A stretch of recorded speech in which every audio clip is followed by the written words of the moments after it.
children. Now, as promised, we leave you with Katie Melua performing her new single, Better Than a Dream, released March the 12th.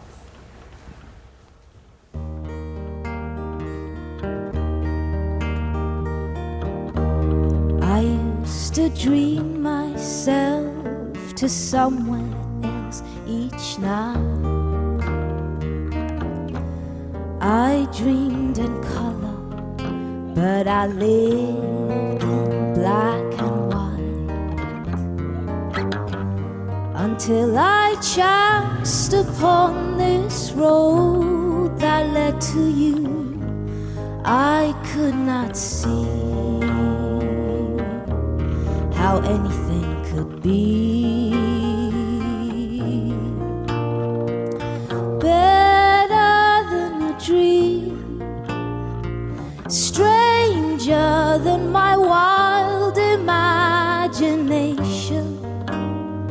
If this is a real sensation, it's better than a dream. Higher than the moon, hazy like a beautiful illusion, crazy and in confusion, and better than a dream.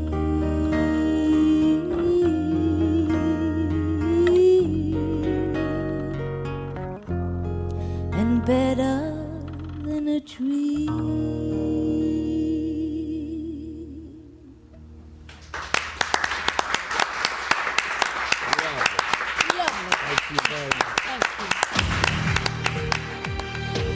I have, very briefly, on a German TV show, kind of passing in the hallway. Oh, yeah. And he Have said you got hello. a favourite song, Lionel song? Well, that one's pretty amazing, isn't it? Those songs really resonate, don't they? They're just... It was lovely listening to Say You, Say Me, because that, I remember now. I mean, you know, you mentioned to him, there are moments when you hear a Lionel Richie song and you can remember distinct moments in your life.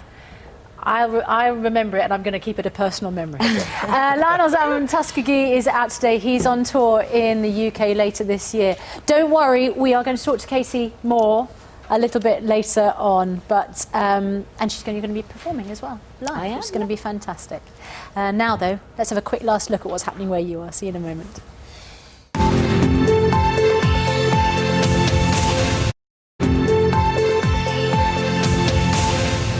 Welcome back. Katie Melua was just 19 years old when she released her first album called Off the Search, which reached the top of the UK charts. In 2006, she was the best-selling female artist in Europe. Katie then took some time out from the constant travelling and pressures of success, but now she's back with her fifth album, Secret Symphony, and she's going to be performing a little later for us live in the studio, which is a real treat. We're going to have a look, first of all, I think, at one of your breakthrough hits. So look back a little bit. Do you still love hearing that? I do, actually, yeah. I don't really get to hear it very often, so it's nice to hear it occasionally. Yeah. Apart from when I'm singing it live. Yes, of course. Now, for a lot of us, I'm sure a lot of people listening to that at home, it's beautiful. And it just sort of takes you back, and it is such a gorgeous song. I just wonder for you, but does it have that same effect, or does it kind of remind you of a rather difficult time? Because it's out there, isn't it, that you sort of had wonderful success and then a period of difficulty that followed. Well, this song doesn't remind me of a difficult time at all, because it was, you know, when I just started and I was so excited, and, you know, I mean, I remember hearing the song for the first time when Mike, my producer Mike Batt, played it to me, and he had no intention of letting me hear it, but I made him play it to me because I read the lyrics on sleeve notes, and he played it, and I just loved it. And then it kind of just took off. It was just amazing. So it was brilliant, really brilliant. And of course, Charlie's talking about this massive... I mean, you were absolutely huge. And at such a tender age. I mean, I know you went to the Brit School, didn't you? So you were sort of being prepped for that, I suppose. Well, you don't really get prepped for it. I mean, you study music and you study music business. Of course, that doesn't really teach you sort of the specifics of what goes on. I think the problem with the music industry is that everyone loves what they do. Well, I mean, I did. Can't speak for everyone, but I did. And I just felt so lucky to be making music. And I think that was what sort of was, you know, the breaking point, because I loved it so much that I just kept going and going and going. So I know you don't want to spend a lot of time talking about this. I absolutely understand. There was a point where you thought, I've just got to step to one side. I just had have to a moment for yourself. Is that what it was? Take some time out. Yes, about 6 months, and it was lovely to just go home, do a bit of gardening, hang out with my family, you know, go shopping, just do regular things for a bit. It was lovely. And then what was the thing that sort of brought you back to the table? What was the... I ended up postponing a tour, and so when I postponed it, I went back on stage. So that was last year, and I had such a great time on stage. I couldn't wait to make another record. And this album, Secret Symphony, was inspired by an orchestral gig I did. And after I came off stage of that particular gig, I thought, I have to make an album where the orchestra plays a really big part on the record, and this is it.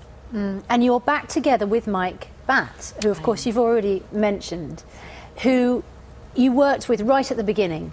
I did. You know, who's, you know, you and his success, you know, really he helped you, didn't he? Oh, he was, you know, hugely influential, and we have an incredible collaboration. The thing with this record was I knew if the strings were going to be in it, and if I wanted to make it a real singer's album, he was really the best person to work with for it. And having listened to the album, this album, which is beautiful, there is a kind of, I don't know, is it unfair to say there's a sort of melancholy feel? Maybe it's just your style of singing. It has that sort of feel to it. Is that a bit of your personality that comes... I mean, is the way you sing just the way you sing, or is that a bit of you that's coming through? I think it's a bit of the Georgian in me. You know, having come from Georgia, it's sort of... The music there is very melancholy. It's very sort of emotional and quite subtle. Lyrically, I'd say this is one of the happiest albums I've ever made. So listen to the words, Listen and then to you the get words, a different... and you get a bit uplifted. Yeah. Now, anyone listening to you this morning, as you do your interview with us, will notice that you are swallowing a little bit. Yeah, I've got a bit of a sore throat, so I'm, you know, I'm keeping my fingers crossed for the performance. And when a singer has a sore throat, that's not a combination that any singer wants. No, is it's it? not good, but I have done it under worse conditions. I could barely stand before I did my O2 gig, actually. How did years ago. So how did that go then? It was horrendous, because just before soundcheck, we were possibly going to cancel it, because I couldn't stand. I had food poisoning the night before, and just before the soundcheck, I was able to stand. I thought, if I can just stand, I'll be able to sing, and I was able to stand, and I got out there and did it. A real trooper. And just on the personal front, you're going to be getting married, aren't you? I am, yes. Yeah. So that's all very good. And your fiancé is a famous motorcyclist. Yeah. But also a pianist. Yeah, he's amazing. James Toseland is just incredible. I'm very excited about it all. So will we see a musical collaboration, do you think? Probably not, because he's talented in his own right and he'll be able to do it himself. Maybe just on the wedding night. No. Not even on the wedding night.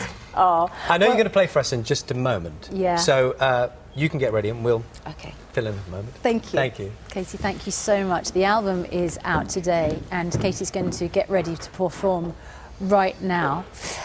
Join us.